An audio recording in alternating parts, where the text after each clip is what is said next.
Hi friends, welcome to Tamil life channel. நம்ம இன்றைக்கி முருங்கைக்காய் சாம்பார் எப்படி செய்கிறதுன்னு தான் பார்க்க போகிறோம். இந்த சாம்பார் சாப்பாடு, இட்லி, தோசை, பொங்கல் இது எல்லாத்துக்குமே ரொம்ப நல்லாயிருக்கும். வாங்க எப்படி செய்கிறதுன்னு பார்க்கலாம். இதுக்கு முன்னாடி நம்ம சேனலை சப்ஸ்கிரைப் பண்ணாதவங்க சப்ஸ்கிரைப் பண்ணிவிடுங்க. வாங்க வீடியோக்குள்ளே போகலாம். இந்த சாம்பார் செய்ய மெஷரிங் கப்பில் 1 கப் அளவுக்கு துவரம்பருப்பு எடுத்து நல்லா வாஷ் பண்ணிவிட்டு அதே கப்பில் 2 கப் அளவுக்கு தண்ணி சேர்த்து குக்கரில் வேக வச்சு எடுத்துக்க போகிறேன். 3 விசில் விட்டால் நல்லா வெந்து வந்துடும். இது வேகிற கேப்பில் நம்ம குழம்புக்கு தாளித்து விட்டுக்கலாம். அதுக்கு ஒரு பாத்திரத்தில் 2 டீஸ்பூன் அளவுக்கு எண்ணெய் சேர்த்துக்கிறேன். எண்ணெய் நல்லா சூடான உடனே கடுகு சேர்த்துக்கலாம். கடுகு நல்லா பொரிஞ்சதுக்கப்புறம் ஒரு 6 சின்ன வெங்காயத்தை கட் பண்ணி சேர்த்துக்கலாம். சின்ன வெங்காயம் சேர்த்தா தான் டேஸ்ட்டாக இருக்கும். சின்ன வெங்காயம் சேர்த்துக்கோங்க. வெங்காயம் நல்லா வணங்கினதுக்கப்புறம் நம்ம இதில் மிளகாய் சேர்த்துக்கலாம். 2 வரமிளகாய் சேர்த்துக்கிட்டேன் நான். அடுத்து கருவேப்பிலை எல்லாம் சேர்த்துக்கலாம். இதெல்லாம் சேர்த்து ஒரு தடவை நல்லா வதக்கி விட்டதுக்கப்புறம் நம்ம இதில் தக்காளி சேர்த்துக்கலாம். நான் மீடியம் சைஸ் தக்காளி 2 தக்காளி சேர்த்துக்கிறேன். பெரிய சைஸ் தக்காளி எடுத்துக்கிட்டிங்க அப்படின்னா 1 சேர்த்தாலே போதும். தக்காளி சேர்த்து ஒரு தடவை வதக்கி விட்டுட்டு இந்த குழம்புக்கு தேவையான அளவு உப்பு சேர்த்துக்கலாம். நான் 1 டீஸ்பூன் அளவுக்கு உப்பு சேர்த்துக்கிறேன்.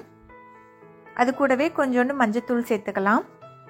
உப்பு மஞ்சத்தூள் சேர்க்கும்போது தக்காளி நல்லா வதங்கி வந்துடும்.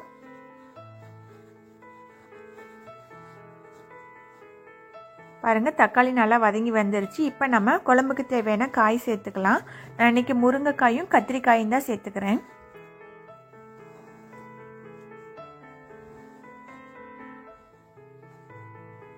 காய் சேர்த்து ஒரு தடவை நல்லா வதக்கி விட்டுக்கலாம். இது போல் வதங்கினதுக்கப்புறம் நம்ம குழம்புக்கு தேவையான மசாலா சேர்த்துக்கலாம்.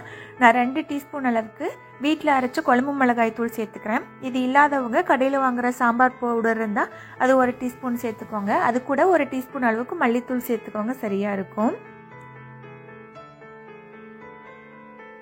இது கூட 1 டம்ளர் அளவுக்கு தண்ணி சேர்த்து காயை வேக வச்சுக்கலாம்.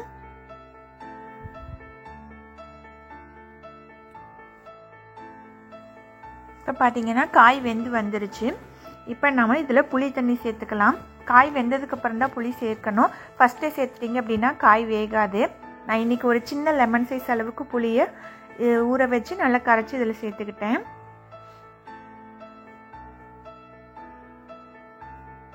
புளி தண்ணி சேர்த்து ஒரு கொதி வந்ததுக்கப்புறம் நம்ம பருப்பு சேர்த்துக்கலாம். பார்த்தீங்கன்னா நம்ம வேக வச்ச பருப்பும் நல்லா வெந்துருச்சு. Cooker whistle அடங்கிருச்சு. ஓப்பன் பண்ணி பார்க்கலாம். பாருங்கள், நல்லா வெந்து வந்துருச்சு.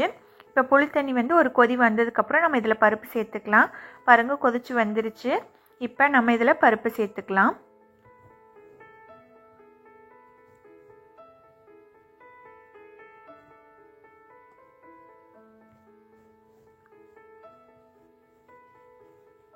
பருப்பு சேர்த்து ரொம்ப நேரம் வேக விட தேவையில்லை. ஒரு கொதி வந்தாலே போதும். இந்த சமயத்தில் உப்பு செக் பண்ணிவிட்டு பத்தலை அப்படின்னா இன்னும் கொஞ்சம் சேர்த்துக்கலாம்.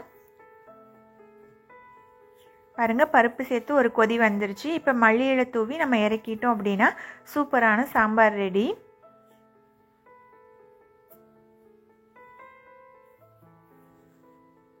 இந்த சூடான இட்லி கூட வச்சு சாப்பிடும் பொழுது நல்லாயிருக்கும். பொங்கலுக்கு, தோசை, சாப்பாடு இது எல்லாத்துக்குமே சூப்பராக இருக்கும். செய்கிறதும் பார்த்திங்கன்னா மேக்ஸிமம் ஒரு 1/2 அன் ஹவர்லேயே நம்ம செஞ்சிடலாம். ரொம்ப ஈஸியானது தான்.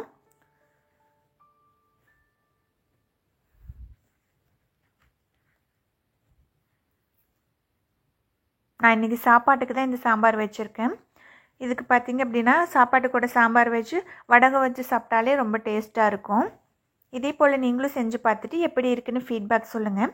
இந்த வீடியோ பிடிச்சிருந்துச்சுன்னா லைக் பண்ணுங்கள். உங்கள் ஃப்ரெண்ட்ஸ்க்கெல்லாம் ஷேர் பண்ணுங்கள். மறக்காமல் தமிழ் லைஃப் ட்ராவல் சேனலுக்கு சப்ஸ்கிரைப் பண்ணுங்கள்.